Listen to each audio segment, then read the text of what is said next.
Hello HSC ২৭ ব্যাচের শিক্ষার্থী বন্ধুরা, আসসালামু আলাইকুম। আশা করি তোমরা সবাই ভালো আছো। তোমাদের সবাইকে রাতুলস ম্যাথ অ্যান্ড আইসিটি একাডেমির কনিক সিরিজের প্রথম লেকচারে জানাই সুস্বাগতম। আজকের লেকচারে আমরা কনিকের কোর বেসিক নিয়ে আলোচনা করব, যেইটা তোমাকে কনিকের।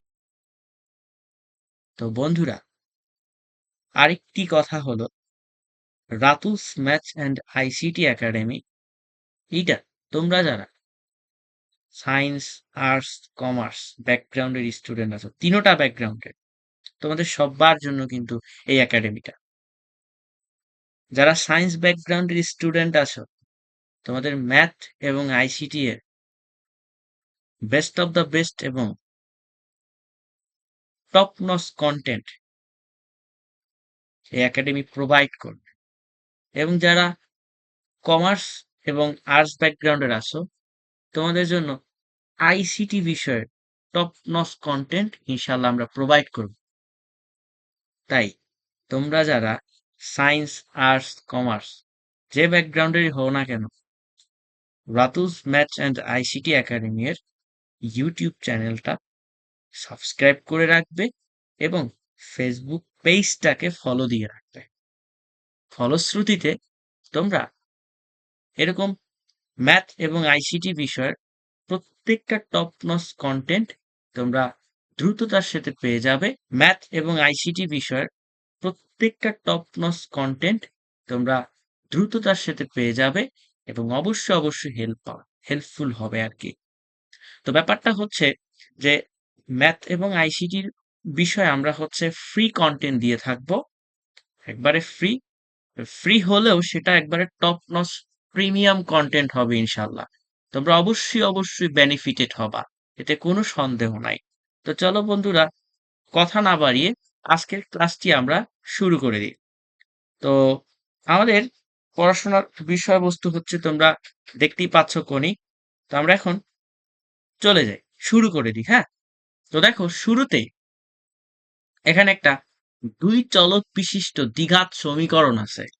তোমরা অবশ্যই দেখতে পাচ্ছ দুই চলক বিশিষ্ট দ্বিঘাত সমীকরণ। এই যে a x square plus B Y square, a x square plus B Y square plus twice H x Y plus two g x plus two f y plus equal 0। এই দ্বিঘাত সমীকরণটা হতে পারে বৃত্ত। এটা হতে পারে বৃত্ত,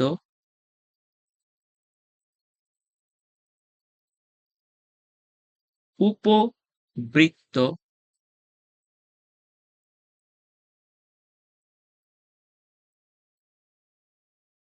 পরাবৃত্ত,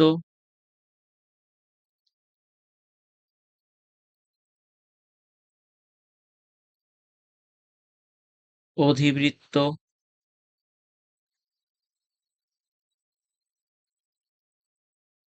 একজোড়া সরল রেখা।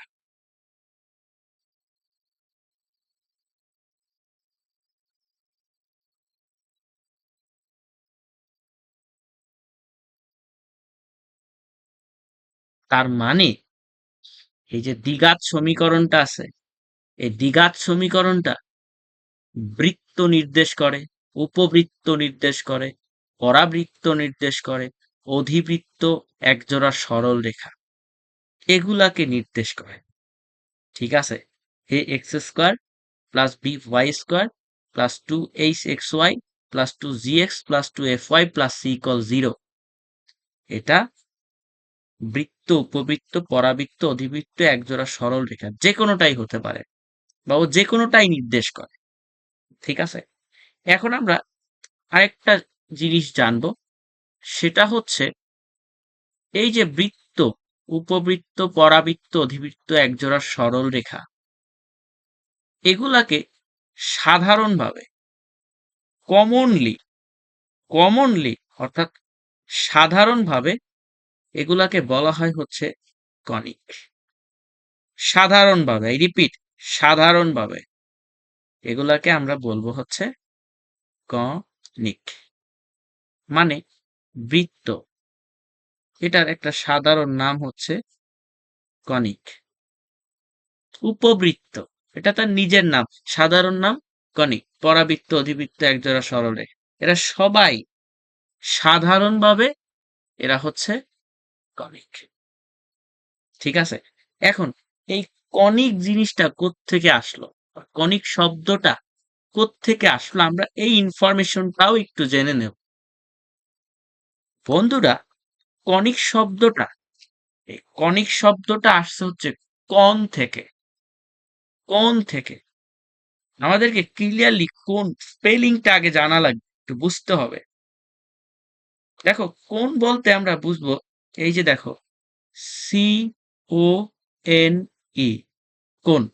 ঠিক আছে, এটা কিন্তু ইংরেজি শব্দ কোন।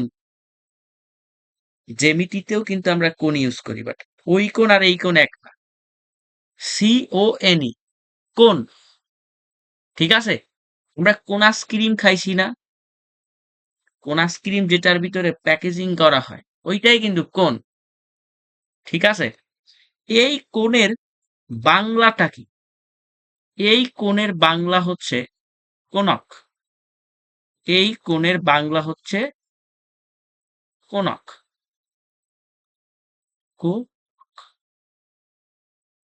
CONE, কোণ, যেটার বাংলা হচ্ছে কোণক। এবং কোণক কোনটাকে বলতেছি বুঝতে পারলাম? আমরা যে কোন আইসক্রিম খাই, কোন আইসক্রিমের যে প্যাকেজিংটা, যেটা প্যাকেজ করা হয়, ওইটাই কি বলতো? কোণ বা কোণক। CONE, কোণ, ইংরেজি, কোণক বাংলা। আরেকটা উৎকৃষ্ট উদাহরণ হইতে পারে বার্থডে ক্যাপ। জন্মদিনে আমরা যে ক্যাপ ইউজ করি, এইটাই কিন্তু কোণক বা CONE, কোণ। ঠিক আছে, সমবৃত্ত ভূমিক কোণক, তোমরা SSC উচ্চতর গণিতে পড়ছো, সমবৃত্ত ভূমিক কোণক কোণ। এই CONE, কোণ, এই শব্দটা থেকেই মূলত কনিক শব্দটা আসছে। এই শব্দটা থেকেই মূলত কনিক শব্দটা আসছে। বাট এখন আমরা ভিজুয়ালাইজ করব, এই যে বৃত্ত, উপবৃত্ত, পরাবৃত্ত, অধিবৃত্ত, একজোড়া সরল রেখা, এগুলোকে কেন কনিক বলে, সাধারণভাবে এগুলোকে কেন কনিক বলে, সেইটার জন্য আমি কনিক শব্দটা কোত্থেকে আসে সেইটা ফাইন্ড আউট করলাম। CONE, কোণ, অর্থাৎ কোণক, এই শব্দটা থেকে কনিক আসছে। তো চলো আমরা এখন আরো একটু ভিজুয়ালাইজ করে ব্যাপারটাকে ফিল করব। তো এর জন্য আমরা ক্রম ব্রাউজারে চলে যাব। চলো আমরা এর জন্য ক্রম ব্রাউজারে চলে যাই। ওকে, চেঞ্জ করে নিই। তো ক্রম ব্রাউজারে গিয়ে আমরা লিখবো হচ্ছে কনিক সেকশন অ্যানিমেশন, এই যে চলে আসছে। চলো এখানে আমরা কনিক সেকশন করে দেখি। চলো তাই শুরু করে দিই। ওকে, আমাদের এখানে কি দেখতে পাচ্ছ বলো তো? দুইটা কোণক বা দুইটা বার্থডে ক্যাপ, দুইটা বার্থডে ক্যাপ কানেক্ট করা হয়েছে। ঠিক আছে, আমরা হচ্ছে দুইটা বার্থডে ক্যাপ নিছি বা দুইটা কোণক নিছি। এখন এই দুইটা কোণককে কানেক্ট করে একটা সমতল দ্বারা অক্ষের সাথে বিভিন্ন কোণে আমরা হচ্ছে সেকশন করব। তো চলো শুরু করে দিই আমরা। কি বলেছি বলতো? দুইটা কোণক বা কোণকে কানেক্ট করছি। এখন অক্ষের সাথে একটি সমতল দ্বারা অক্ষের সাথে বিভিন্ন কোণে সেকশন করব। অক্ষ কোনটা? অক্ষ হচ্ছে যে এই যে দেখো এইটা, এই যে দেখো এটা, যে তীর চিহ্ন চিহ্নিত এই যে রেখাটা, ডটেড রেখাটা দেখতে পাচ্ছ, ডটেড রেখা, ডট ডট ডট ডট যে রেখাটা, এইটা হচ্ছে অক্ষ। এই অক্ষের সাথে বিভিন্ন কোণে এই যে ব্লু কালারের যে সমতলটা দেখতে পাইতেছো, এই সমতল দ্বারা আমরা সেকশন করব অক্ষের সাথে বিভিন্ন কোণে। তো প্রথমে আমরা সেকশন করব হচ্ছে অক্ষের সাথে 90 ডিগ্রি অ্যাঙ্গেলে সেকশন করব। 90 ডিগ্রি অ্যাঙ্গেল, ঠিক আছে? 90 ডিগ্রি, এই যে দেখো রোটেশন কত? 90 ডিগ্রি। তার মানে অক্ষের সাথে 90 ডিগ্রি অ্যাঙ্গেলে আমরা হচ্ছে এইটাকে সেকশন করছি। তো 90 ডিগ্রি অ্যাঙ্গেলে যদি সেকশন করো, 90 ডিগ্রি অ্যাঙ্গেলে যদি সেকশন করো, তাহলে দেখো তো একটা একটা শেপ পাচ্ছ না? এই যে দেখো, একটু শেপটার দিকে তাকাও। এই যে এরকম একটা শেপ পাচ্ছ না? এরকম একটা শেপ পাচ্ছ কিন্তু। এই শেপটার সাথে আমরা সুপরিচিত। এই শেপটা কি বলতো? বৃত্ত। তাহলে কি শিখলাম? আমরা শিখলাম হচ্ছে দুইটা কোণকে যুক্ত করে অক্ষের সাথে 90 ডিগ্রি অ্যাঙ্গেলে যদি সেটাকে সেকশন করি কোন একটা সমতল দ্বারা, এটা হইতে পারে একটা ব্লেড, তাহলে আমরা যে শেপটা পাই ওইটাই হচ্ছে বৃত্ত। ঠিক আছে? ওকে, এবার আমরা আরেকটু অ্যাঙ্গেল চেঞ্জ করব। এবার খেয়াল করো, আমরা এবার যে কাজটা করব সেটা হচ্ছে অক্ষের সাথে আমরা একটু আগে কি করছিলাম? 90 ডিগ্রি অ্যাঙ্গেলে সেকশন করছিলাম, তাই তো? এবার 90 ডিগ্রি না, তার থেকে কম, একটু আড়াআড়ি সেকশন করব। এই যে একটু আড়াআড়ি সেকশন করছি। তো অক্ষের সাথে, এই যে অক্ষের সাথে 90 ডিগ্রির কম অ্যাঙ্গেল একটু আড়াআড়ি সেকশন করছি। তো দেখি তো তাহলে কিরকম স্ট্রাকচার পাওয়া যায়। স্ট্রাকচারটা দেখছো? বৃত্তের মতোই দেখতে, তবে বৃত্ত না। কেন? কারণ বৃত্ত পুরোটাই গোল, কিন্তু এই স্ট্রাকচারটা বৃত্তের মতোই কিন্তু পুরোপুরি গোল না, মাঝখান থেকে একটু চাপা। ঠিক আছে? ঠিক বলছি না? মাঝখান থেকে একটু চাপা না? এই যে দেখো, মাঝখান থেকে একটু চাপা, বৃত্তের মতোই কিন্তু পুরোপুরি বৃত্ত হয় নাই, মাঝখান থেকে একটু চাপা। এই যে শেপটা, এই শেপটাকে বলা হয় উপবৃত্ত। ঠিক আছে? ওকে, এবার আমরা আরেকটা জিনিস একটু ট্রাই করে দেখো। এইখানে যে আলফাটা দেখতে পাচ্ছ না? আলফা, এই আলফা এটা কি জানো? এটা হচ্ছে অক্ষের সাথে কোন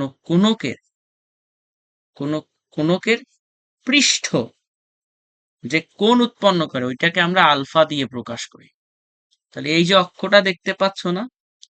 এই যে এই অক্ষটাই কোনকের যে পৃষ্ঠ, এই যে এই পৃষ্ঠটা অক্ষের সাথে যে কোণ উৎপন্ন করছে ওইটাকে আমরা আলফা বলতেছি বা আলফা দিয়া প্রকাশ করতেছি। এখন ওইটার ভ্যালু 30 ডিগ্রি, 35 ডিগ্রি, যে কোনো কিছু হইতে পারে। এক একটা কোণকের বেলায় এক এক রকমের হইতে পারে এই আলফার ভ্যালুটা। ঠিক আছে?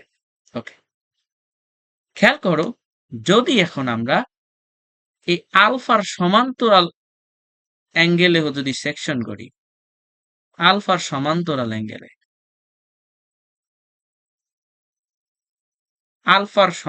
অ্যাঙ্গেলে সেকশন করলাম,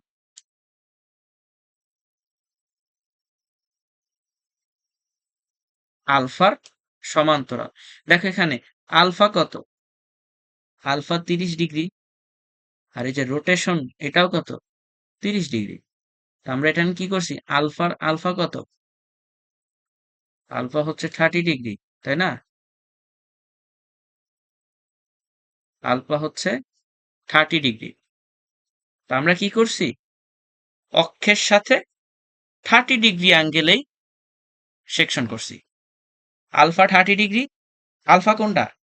ওই যে অক্ষের সাথে কোনকের পৃষ্ঠ যে কোণ উৎপন্ন করছে। আবার বলতেছি, অক্ষের সাথে কোনকের পৃষ্ঠ যে কোণ উৎপন্ন করে ওইটাকে আলফা দিয়ে প্রকাশ করি। ওইটা 30 ডিগ্রি, ওইটার সমান্তরালে সেকশন করছি। আই মিন আমরা অক্ষের সাথে 30 ডিগ্রি অ্যাঙ্গেলে সেকশন করছি। ফলে আমরা যে শেপটা পাইলাম, এই শেপটা দেখো, এই শেপটার দিকে একটু তাকাও। এই শেপটাকে কি বলে জানো? এই শেপটাকে বলা হয় পরাবৃত্ত। তো এবার আমরা আলফার কোন কোণে এমন ভাবে সেকশন করছি যাতে করে দুইটা কোণকেই হচ্ছে ছেদ করে। তো আলফার কোন কোণে এভাবে করে, মানে যাতে দুইটা কোণকেই ছেদ করে এমন করে আমরা যদি সেকশন করি, তাহলে দেখো আমরা যে শেপটা পাই, এই শেপটা দেখতে জাস্ট কিরকম, এই যে এইদিকেও একটা অংশ যাচ্ছে এরকম এরকম। মনে রাখবে এটা কিন্তু অসীম পর্যন্ত বিস্তৃত। এই যে এটা কিন্তু অসীম পর্যন্ত বিস্তৃত। পরাবৃত্তের বেলা এরকম অসীম পর্যন্ত বিস্তৃত। তাহলে কি বুঝলাম? আলফার কম কোণে সেকশন করলে, কম কোণে বলতে এমন কম কোণে যাতে করে হচ্ছে দুইটা কোণকেই যেন সে সেকশন করতে পারে, ওইরকম কম কোণে, আলফার ওইরকম কম কোণে সেটাকে সেকশন করলে আমরা হচ্ছে এইরকম একটা শেপ পাই। এই শেপটাকে বলা হয় অধিবৃত্ত। এবার খেয়াল, এবার আমরা আলফার কম কোণে, বাট ব্যাপারটা হচ্ছে অক্ষের সমান্তরালে, অর্থাৎ অক্ষের সাথে 0 ডিগ্রি অ্যাঙ্গেলে, অক্ষের সাথে 0 ডিগ্রি অ্যাঙ্গেলে বা অক্ষের সমান্তরালে যদি সেকশন করি, তাহলে আমরা যে শেপটা পাই, এই শেপটা হচ্ছে সরল রেখা। এই শেপটা হচ্ছে সরল রেখা। তাহলে আমরা কি শিখলাম? আলফার কম কোণে, কম কোণে বলতে এমন ভাবে সেকশন করব যাতে করে সে সমতলটা হচ্ছে দুইটা কোণকেই ছেদ করতে পারে, ওই রকম কম কোণে আমরা হচ্ছে ছেদ করব। তাহলে আমরা যে শেপটা পাই, ওই শেপটা হচ্ছে অধিবৃত্ত। আবার যদি অক্ষের সাথে 0 ডিগ্রি অর্থাৎ সমান্তরালে সেকশন করি, তাহলে আমরা যেটা পাই সেটা হলো এক জোড়া সরল রেখা। তো আমরা এখানে একটা নোট করব। নোটটা কি জানো? দেখো, এতক্ষণ ধরে আমরা যা যা শিখলাম, অক্ষের সাথে যেই কোণে আমরা সেকশন করব ওই কোণটাকে ধরবো হচ্ছে থেটা। তো থেটা যদি 90 ডিগ্রি হয়, থেটা জানা কি? অক্ষের সাথে যেই কোণে সেকশন করতেছি ওই কোণটাকে আমরা থেটা দিয়ে রিপ্রেজেন্ট করতেছি। তো সেই থেটা যদি 90 ডিগ্রি হয় হয় তাহলে আমরা যে শেপটা পাবো সেটাকে আমরা বলবো হচ্ছে বৃত্ত। ওই শেপটাকে আমরা বলবো বৃত্ত। এতক্ষণ ধরে আমরা যা পাইলাম তারই একটা সামারি এখানে করতেছি। এবার খেয়াল করো, ডিগ্রির থেকে ছোট, 90 ডিগ্রির থেকে ছোট, এই যে থেটা, এটা যদি 90 ডিগ্রির থেকে ছোট এবং আলফার থেকে বড় হয়, আলফার থেকে বড় এবং 90 ডিগ্রির থেকে ছোট হলে তখন যে শেপটা পাই ওই শেপটা কি বলতো? উপবৃত্ত। ঠিক আছে? তার মানে থেটা যদি 90 ডিগ্রি হয় তাহলে আমরা যে শেপটা পাই সেটা হলো বৃত্ত। থেটা আলফার থেকে বড়, 90 ডিগ্রির থেকে ছোট, তাহলে সেটা হবে উপবৃত্ত। এবার একটু খেয়াল করো, আমরা যদি একটু খেয়াল করি, দেখো থেটাটা, এই যে থেটা, এই থেটা ইকুয়াল যদি হয় আলফা, অর্থাৎ আলফা কোণের সমান যদি কোণে আমরা হচ্ছে সেকশন করি, তাহলে তাহলে আমরা পাবো হচ্ছে পরাবৃত্ত। তাহলে পাবো পরাবৃত্ত। পরাবৃত্ত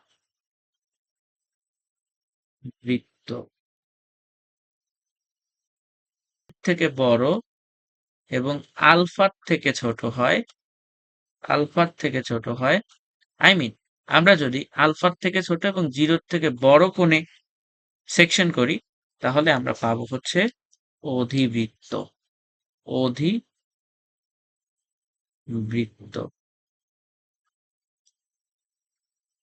ওকে, এরপরে সর্বশেষ যেটা সেটা হচ্ছে যে আলফা যদি 0 ডিগ্রি হয়, বারবার আলফা বলতেছি কেন?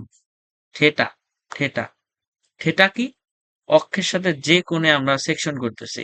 তো থেটা যদি 0 ডিগ্রি হয়, মানে অক্ষের সাথে আমরা যদি 0 ডিগ্রি অ্যাঙ্গেলে সেকশন করি, তাহলে আমরা যে শেপটা পাই, এই শেপটাকে আমরা বলবো হচ্ছে একজোড়া সরল রেখা। এই শেপটা হলো একজোড়া সরল রেখা। আমরা সেকশন করে করে দেখেছি, তাই না? একজোড়া সরল রেখা। ওকে, আমরা কনিক সেকশন ভিজুয়ালাইজেশন করার ক্ষেত্রে দেখো আমরা কতগুলা শেপ পাইলাম, কতগুলা শেপ পাইলাম। শেপগুলা কি কি?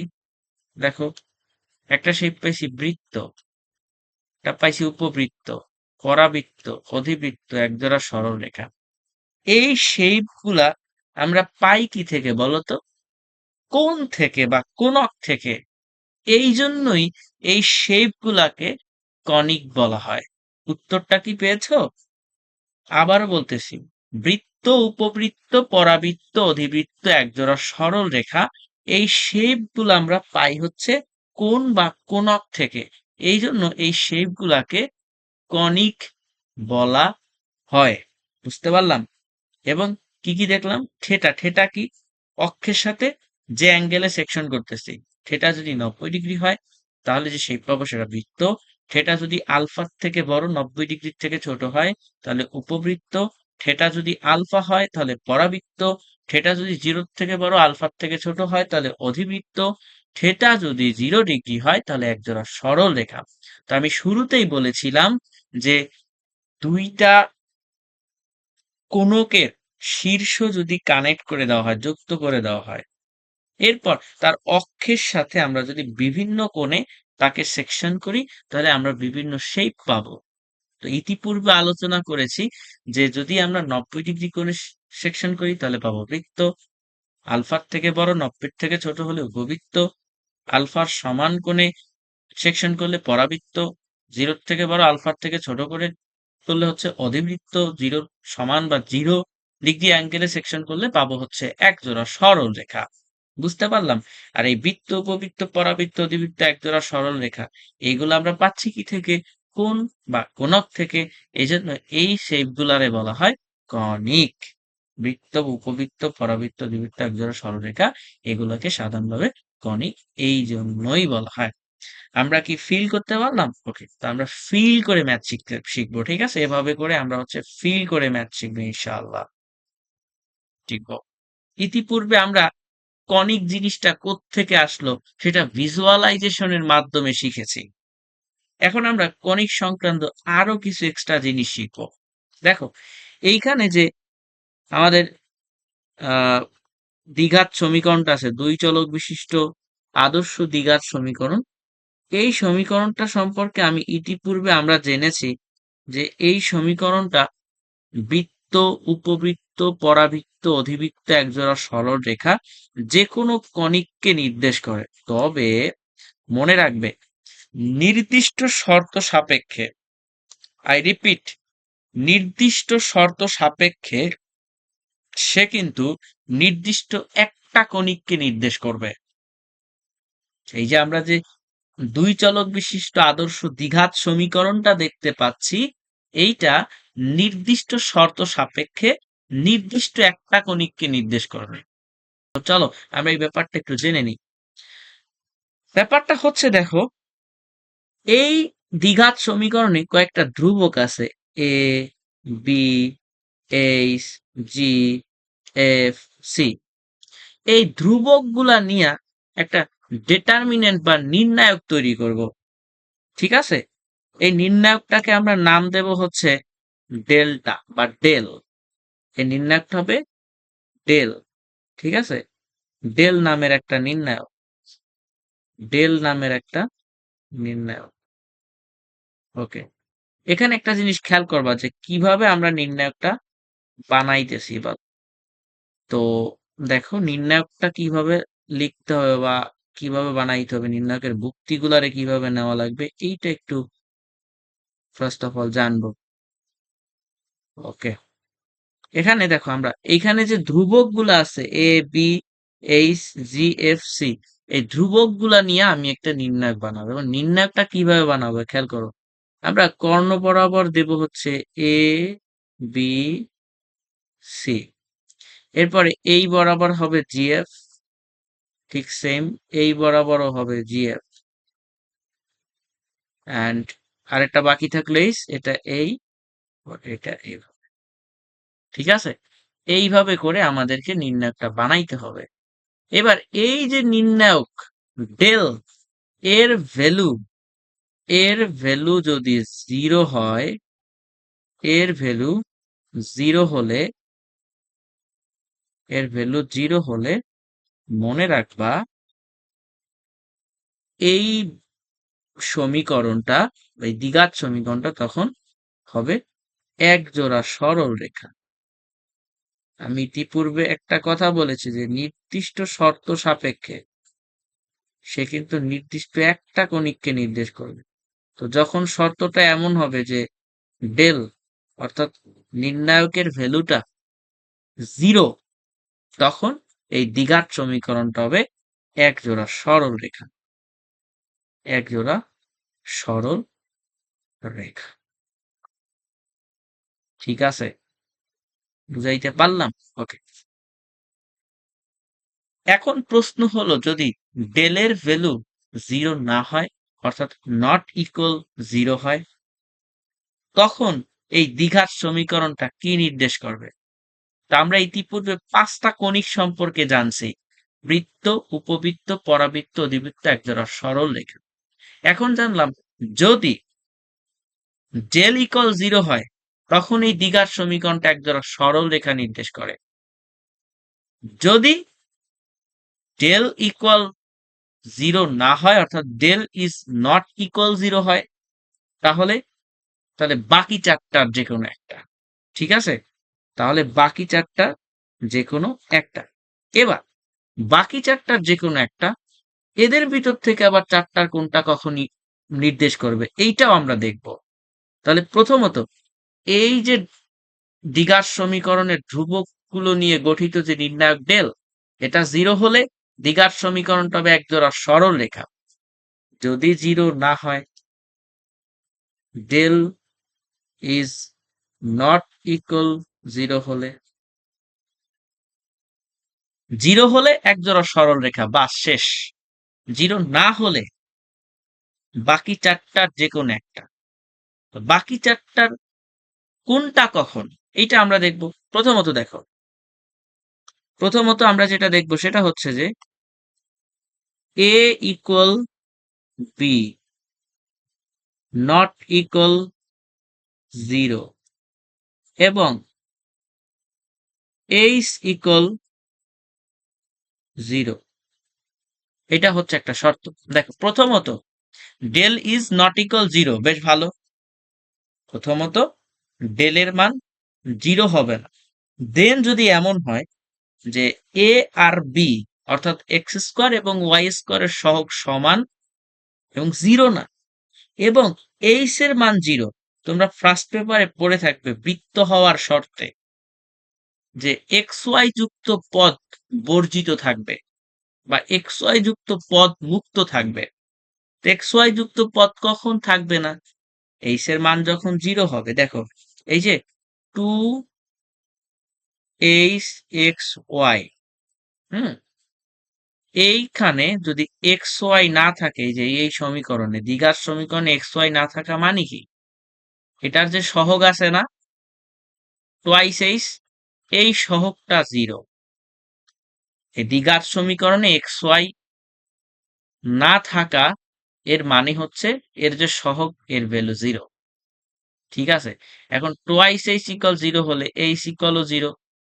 এই জন্যই বলছি যে যদি del is not equal zero হয়, ডেলের মান যদি জিরো না হয় এবং a equal B not equal zero ও এইচ ইকুয়াল জিরো হয়, তাহলে তাহলে এই দ্বিঘাত সমীকরণটা হবে বৃত্ত। ঠিক আছে, এক নাম্বার আমরা একটু বলেছি যে ডেল ইকুয়াল জিরো হলে এক জোড়া সরল রেখা, জিরো না হলে বাকি চারটার যে কোনো একটা। তো বাকি চারটার কখন কোনটা? যখন এ বি সমান 0 না এবং এইচ 0, তখন কিন্তু সেটা হবে বৃত্ত। ঠিক আছে, সেইটা হবে তখন বৃত্ত।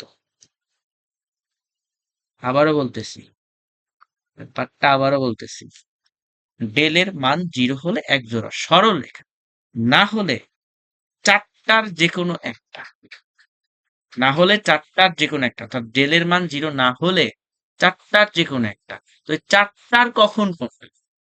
ডেলের মান 0 না, এ এবং বি সমান এবং অশূন্য, এবং এইচ এর মান 0, তখন কিন্তু ওই দ্বিঘাত সমীকরণটা হয়ে যাবে বৃত্ত।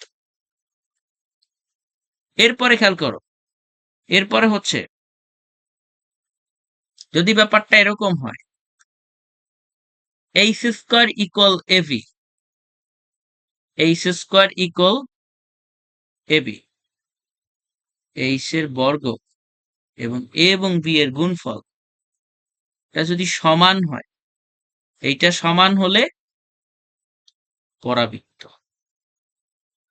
এটা সমান হলে পরাবৃত্ত। বুঝছো ব্যাপারটা? প্রথমে ডেলের মান 0 না, এইচ স্কোয়ার ইকুয়াল এবি, ডেলের মান 0 না, এইচ স্কোয়ার ইকুয়াল এবি, তাহলে কি পরাবৃত্ত। তাহলে কি, তাহলে এটা নাও লিখলে করে, ঠিক আছে।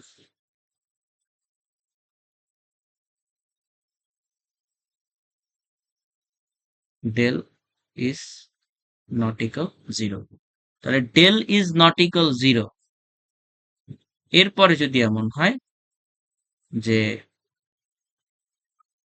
AB, A equal B not equal 0 এবং এইচ ইকুয়াল 0, তাহলে বৃত্ত।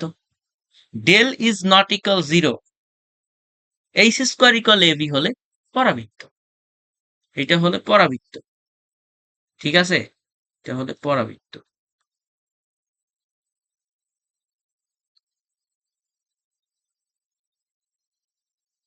ওকে, এরপরে আরেকটা কি, উপবৃত্ত অধিবৃত্ত। তো কখন উপবৃত্ত? দেখো, যদি এমন H square is less than AB, এমন হলে কি হবে খেয়াল করো তো একটু। H square is less than AB হলে, দেখো লেস দ্যান, লেস মানে কি কম, ছোট, এক্ষেত্রে এটা হবে উপবৃত্ত।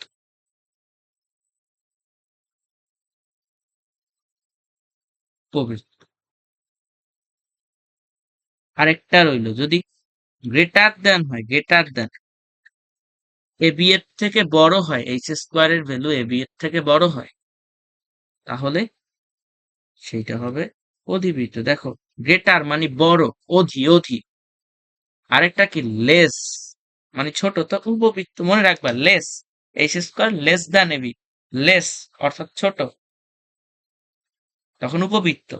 এরপর যখন H square greater than AB, greater than AB অর্থাৎ কি বড়, তাহলে বড় হলে অধিক, বড় হলে অধিক হলে অধিক বৃত্ত। আমি ব্যাপারটাকে আরেকটু সংক্ষিপ্ত আবৃত্তি করি। X square plus B Y square plus twice H x Y plus 2gx plus 2fy plus equal 0, এই দ্বিঘাত সমীকরণটা বৃত্ত, উপবৃত্ত, পরাবৃত্ত, অধিবৃত্ত, একজোড়া সরল রেখা, যে কোনো কিছু হইতে পারে। ঠিক আছে, তবে নির্দিষ্ট শর্ত সাপেক্ষে এই সমীকরণটা নির্দিষ্ট একটা কণিক হবে। আমরা দ্বিঘাত সমীকরণটির যে ধ্রুবকগুলো আছে, এই ধ্রুবকগুলো নিয়ে একটা নির্ণায়ক বানাইলাম, যে নির্ণায়কটার নাম হইল ডেল, ডেল নামের একটা নির্ণায়ক।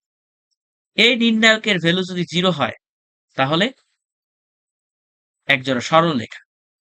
ওই দ্বিঘাত সমীকরণটা তখন একজোড়া সরলরেখ। ওই যে বললাম নির্দিষ্ট শর্ত সাপেক্ষে সে নির্দিষ্ট একটা কণিক নির্দেশ করবে। তাহলে শর্তটা যখন এরকম হবে যে ডেল ইকুয়াল 0, তখন সে একজোড়া সরলরেখ। ডেল ইজ নট ইকুয়াল 0, তা ডেলের মান 0 না, তাহলে সে বাকি চারটার যে কোনো একটা। কখন কোনটা? ডেল ইজ নট ইকুয়াল 0, তখন বাকি চারটার যে কোনো একটা। কখন কোনটা? প্রথমত ডেলের মান 0 না, বেশ। এখন যদি এমন হয় এ বি সমান এবং অশূন্য এবং এইচ এর মান 0, তখন কিন্তু বৃত্ত হয়ে যাবে। প্রথমে কি হওয়া লাগবে বলতো? ডেলের মান 0 হইতে পারবে না। এরপরে এ বি সমান ও অশূন্য এবং এইচ এর মান 0, তাহলে সেটা বৃত্ত।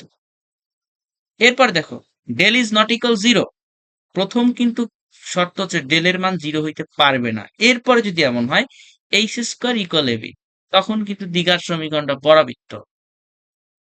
এরপরে দেখো ডেলের মান 0 না, এইচ স্কোয়ার এবি এর থেকে ছোট, উপবৃত্ত। ডেলের মান 0 না, এইচ স্কোয়ার এবি এর থেকে বড়, অধিবৃত্ত। তাহলে ডেলের মান 0 হলে চোখ বুঝে সেটা একজোড়া সরলরেখা। ডেলের মান 0 না হলে চারটার যে কোনো একটা হইতে পারে। কখন কোনটা? এ এবং বি সমান এবং অশূন্য এবং এইচ এর মান 0, বৃত্ত। এইচ স্কোয়ার ইকুয়াল এবি হলে পরাবৃত্ত, h square less than AB হলে উপবৃত্ত, গ্রেটার দ্যান এবি হলে উল্বৃত্ত। এই কনসেপ্টটা তোমাদের লাগবে একাডেমিক এবং অ্যাডমিশন উভয় জায়গাতেই। তো চলো এই কনসেপ্টের উপর বেস করে আমরা কয়েকটা গাণিতিক সমস্যা সমাধান করব। কুমিল্লা বোর্ড 2017 সালে যে গাণিতিক সমস্যাটা এসেছিল, thrice x square equal 12 minus 4y square সমীকরণটি কি নির্দেশ করে? তো বন্ধুরা, একটা ইকুয়েশন বা সমীকরণ দিয়ে তোমাকে যদি জিজ্ঞেস করে যে কি নির্দেশ করে, তোমার প্রথম কাজ হচ্ছে ওই সমীকরণটাকে আদর্শ ফর্মেটে নিয়ে নেওয়া। ওই যে দ্বিঘাত সমীকরণটা শিখছি, a x square plus B Y square plus y h x Y plus 2gx plus 2fy plus c equal 0, ওই আদর্শ দ্বিঘাত সমীকরণটাই নিয়ে যাওয়া। প্রথম কাজই কিন্তু সেটা। তো চলো আমরা এটাকে আদর্শ দ্বিঘাত সমীকরণে নিয়ে যাই। আমাদের এখানে কি যেটা দেওয়া আছে, এটাকে আমি আদর্শ দ্বিঘাত সমীকরণে নিতে, ব্যাপারটা এরকম হবে না? থ্রাইস এক্স স্কোয়ার এই পাশে নিয়ে আসো, plus 4y square minus 12 equal 0। তা আমরা কি করছি?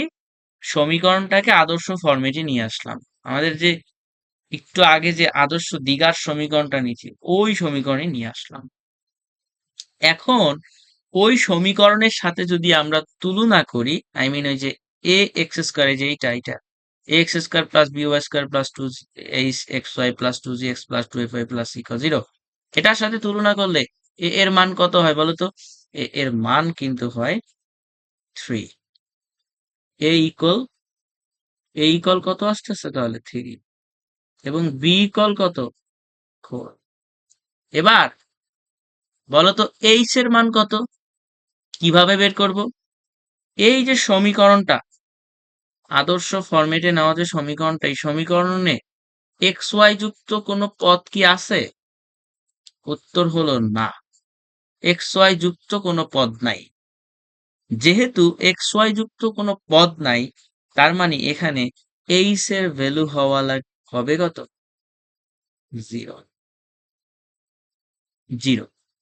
এখন খেয়াল করো, যদি এ আর বি সমান হইতো, এর মানও 3 বি এর মানও 3, অথবা এর মানও 4 বি এর মানও 4, তাহলে কিন্তু আমরা বলে দিতাম বৃত্ত। তোমাদের একটা প্রশ্ন হইতে পারে, ভাইয়া একটু আগে তো বললেন যে যদি ডেল 0 হয় তাহলে সরল রেখা, ডেল 0 না হলে বাকি চারটার যে কোনো একটা। তখন আবার চারটা শর্তে চারটা হয়েছিল, বৃত্ত, উপবৃত্ত, পরাবৃত্ত, অধিবৃত্ত। এখন এইটা ডেল 0 নাকি 0 না, এটা কি চেক করা লাগবে না? এবং এটা চেক করা তো অনেক বড় প্যারার জিনিস।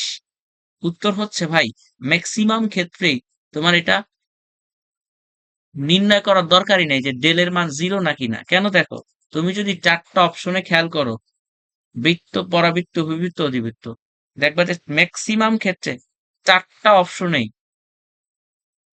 একটাতেও একজোড়া সরলরেখা লেখা নাই, মানে অপশনে একজোড়া সরলরেখা নাই। তো যেহেতু অপশনে একজোড়া সরলরেখা নাই, এখান থেকেই তুমি বুঝতে পারতেছো যে এই সমীকরণটা একজোড়া সরলরেখাকে নির্দেশ করতেছে না। তো একজোড়া সরলরেখাকে নির্দেশ করতেছে না, এর মানে কি? ডেলের মান 0 নয়।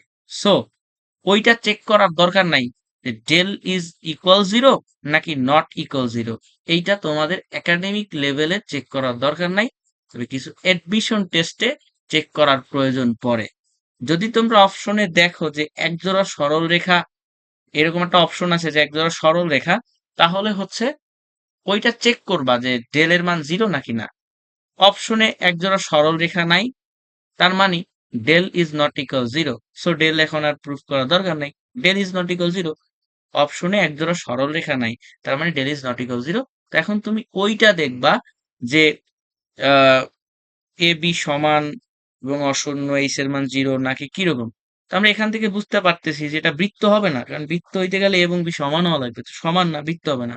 তাহলে সে একজোড়া সরলরেখা হবে না, বৃত্ত হবে না, তাহলে কি হয়? পরাবৃত্ত, না উপবৃত্ত, না অধিবৃত্ত হবে। তাহলে এখন আমরা পরাবৃত্ত, উপবৃত্ত, অধিবৃত্তের ক্ষেত্রে কি নিই বলতো? এইচ স্কোয়ার এবং এ বি। যদি এইচ স্কোয়ার এ বি সমান হয় তাহলে পরাবৃত্ত, যদি এ বি অপেক্ষা এইচ স্কোয়ার বড় হয় অধিবৃত্ত, ছোট হলে উপবৃত্ত। তো চলো আমরা এখন এ বি এর মান বের করি। তো এখানে একটু খেয়াল করো তো এ বি কত আসতেছে। এ বি কত দেখো তো, 12। এ বি আসতেছে 12। আর এইচ স্কোয়ার কত বলো তো? এইচ স্কোয়ার সে 0। তাহলে এখান থেকে কি আমি লিখতে পারি না, অতএব H square is less than A B. আমি কি বুঝাতে পারলাম? তো প্রথমে আমরা কি করছি, সমীকরণটাকে আদর্শ ফরম্যাটে নিছি, আদর্শ আদর্শ দ্বিঘাত সমীকরণে নিছি। সেই আদর্শ দ্বিঘাত সমীকরণের সাথে তুলনা করে এ বি এবং এইচ এর মান বের করলাম। এখান থেকে আমরা দেখছি যে এ এবং বি সমান না, তার মানে বৃত্ত না। তাহলে পরাবৃত্ত, উপবৃত্ত, অধিবৃত্ত। অপশনে যেহেতু একজোড়া সরলরেখা নাই, সেহেতু ডেল ইজ ইকুয়াল 0 নাকি নট ইকুয়াল 0 এটা দেখার দরকার নাই। অপশনে সরলরেখা নাই, তার মানে অবশ্যই অবশ্যই এই সমীকরণের ডেলের মান 0 হবে না। বুঝতে পারলাম?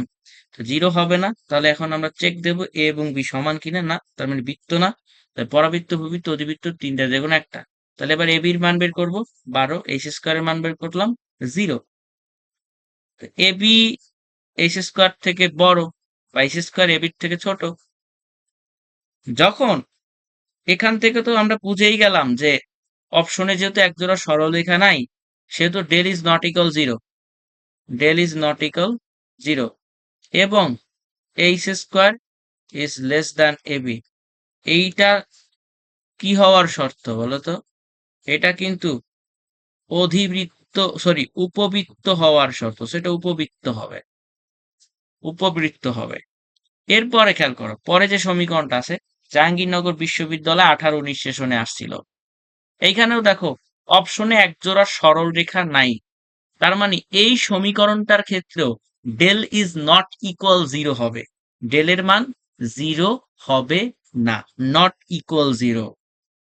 তাহলে এখন ডেল, এইটার মান 0 নাকি 0 না, এটা তো আমরা বুঝেই গেলাম, ডেল ইজ নট ইকুয়াল 0।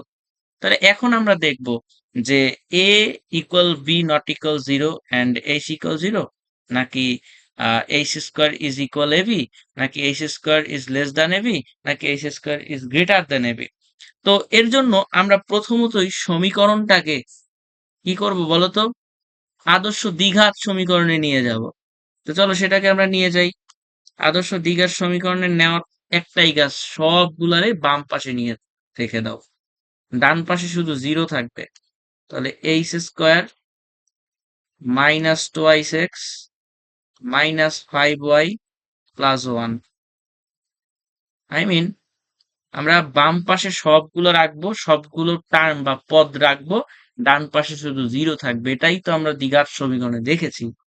এখন এই যে x square minus 2x minus 5y plus 1 equal 0, এটাকে যদি আদর্শ দ্বিঘাত সমীকরণের সাথে তুলনা করি, তাহলে a এর মান কত আসবে? a এর মান মানে কি এক্স স্কোয়ারের সহগ। তো এখানে এক্স স্কোয়ারের সহগ কত? 1, তাহলে a ইকুয়াল হচ্ছে 1। এবার b এর মান কত? b কি বলতো? এই যে দেখো, এই আদর্শ দ্বিঘাত সমীকরণটার দিকে তাকাও, তাকালে দেখবা যে b হচ্ছে ওয়াই স্কোয়ারের সহগ। তাহলে এখানে ওয়াই স্কোয়ারের সহগ কত? তো লক্ষ্য করো, এই সমীকরণে ওয়াই স্কোয়ারই নাই। তো ওয়াই স্কোয়ার যেহেতু নাই, তার মানে ভি কত? 0। ওয়াই স্কোয়ার নাই, তার মানে হচ্ছে ওয়াই স্কোয়ারের সহগ 0, তার মানে বি কত? 0। এবার এইচ এর মান কত হবে? এই সমীকরণে এক্স ওয়াই যুক্ত কোনো পদ নাই, তার মানে এইচ এর ভ্যালু হবে 0। কিভাবে বুঝলাম? আমরা জানি যে এইচ হচ্ছে এক্স ওয়াই যুক্ত পদের মানে এক্স ওয়াই এর সহগ। এইচ হচ্ছে এক্স ওয়াই এর সহগ। তো এই সমীকরণে এক্স ওয়াই নাই, তার মানে কি এক্স ওয়াই এর সহগ 0, আর এক্স ওয়াই সহগ 0 হলে এইচ কত হয়ে যাবে? 0। বি কেন 0? কারণ দেখো, বি হচ্ছে ওয়াই স্কোয়ারের সহগ। এই সমীকরণে ওয়াই স্কোয়ার নাই, তার মানে ওয়াই স্কোয়ারের সহগ 0, তার মানে বি 0। এখন দেখো, এ এবং বি কি সমান? সমান না, তাহলে বৃত্ত হবে না। তাহলে হয় পরাবৃত্ত, না হয় উপবৃত্ত, না হয় অধিবৃত্ত হবে। তো পরাবৃত্ত, উপবৃত্ত, অধিবৃত্ত চেক দেওয়ার জন্য আমাকে দুইটা জিনিস বের করতে হবে, একটা এবি আর একটা এইচ, এইচ স্কোয়ার। তাহলে এখন দেখো, এইচ স্কোয়ারের ভ্যালু কত? এইচ স্কোয়ার ভ্যালু হচ্ছে 0। আবার এবির ভ্যালু কত? দেখো, এ ইন্টু বি, 1 × 0 কত আসতেছে? 0। অতএব অতএব খেয়াল করো, অতএব আমরা কি বলতে পারি? H square equal AB. তো দেখো, del is not equal 0, del is not equal 0 এবং এইচ স্কোয়ার ইকুয়াল এবি, তখন সেটা কি নির্দেশ করে আমরা জানি? তখন সেটা পরাবৃত্ত নির্দেশ করে। তো বন্ধুরা, এভাবে করেই তোমরা হচ্ছে একটা সমীকরণ কি নির্দেশ করে খুব সুন্দরভাবে বের করতে পারবা। তো এর একটা সামারি আমি দিয়ে দিচ্ছি। সেটা হলো যে, তোমার প্রথম কাজ হচ্ছে সমীকরণটাকে আদর্শ দ্বিঘাত সমীকরণে ওই ফরম্যাটে নিয়ে যাওয়া। দেন সেটার সাথে তুলনা করে, ওই যে আদর্শ দ্বিঘাত সমীকরণের সাথে তুলনা করে এ বি এবং এইচ এর মান বের করবা। উল্লেখ্য, যদি অপশনে এক জোড়া সরল রেখা দেখো, মানে অপশনে যদি এরকম এক জোড়া সরল রেখা লেখা থাকে, তাহলে কিন্তু তোমাকে ডেল ইকুয়াল 0 নাকি নট ইকুয়াল 0 এটা চেক দিতে হবে, মানে ডেল এর মান বের করতে হবে নির্ণায়কের মাধ্যমে। আর যদি অপশনে এক জোড়া সরল রেখা না থাকে, তাহলে ডেল ইকুয়াল 0 নাকি নট ইকুয়াল 0 চেক দেওয়ার দরকার নেই। কেন? কারণ অপশনে এক জোড়া সরল রেখা এটা নাই, এর মানে ডেল ইজ নট ইকুয়াল 0। আবার বলতেছি, অপশনে এক জোড়া সরল রেখা এটা নাই, এর মানে ডেল ইজ নট ইকুয়াল 0। ঠিক আছে? তো ডেল ইজ নট ইকুয়াল 0 আমরা তো ক্লিয়ারিফাইড হয়ে গেলাম। তো এখন তো আর ডেল এর মান বের করার দরকার নেই। তো ডেল ইজ নট ইকুয়াল 0 বেশ ভালো। তো ডেল ইজ নট ইকুয়াল 0 হইলে সে হয় বৃত্ত হবে, না হয় পরাবৃত্ত হবে, না হয় উপবৃত্ত হবে, না হয় অধিবৃত্ত হবে। তো বৃত্ত কেমনে বুঝবো? যদি এ এবং বি সমান ও অশূন্য হয় এবং এইচ এর মান 0 হয়, তাহলে বৃত্ত। আমরা দেখতেছি যে এ এবং বি সমান না, তাহলে এটা বৃত্ত হবে না। তাহলে তিনটার একটা, পরাবৃত্ত, উপবৃত্ত, অধিবৃত্ত। তো পরাবৃত্ত, উপবৃত্ত, অধিবৃত্ত হয় কেমনে বুঝি? এইচ স্কোয়ার ইকুয়াল এবি হলে পরাবৃত্ত, h square less than AB হলে উপবৃত্ত, h square greater than AB হলে অধিবৃত্ত। তাহলে আমরা কি করব? এইচ স্কোয়ার এর মান বের করবো আর এবি এর মান বের করবো। এরপরে দেখবো যে কে বড় কে ছোট বা সমান কিনা। সমান, এইচ স্কোয়ার আর এবি সমান হলে পরাবৃত্ত, h square less than AB হলে উপবৃত্ত, গ্রেটার দ্যান এবি হলে অধিবৃত্ত।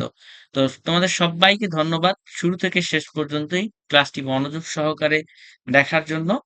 তো আজকের লেকচারটি এই পর্যন্ত। ইনশাল্লাহ আগামী লেকচারে আমরা আরো সুন্দর একটি টপিক নিয়ে তোমাদের সামনে হাজির হব। আল্লাহ হাফেজ। ধন্যবাদ সবাইকে।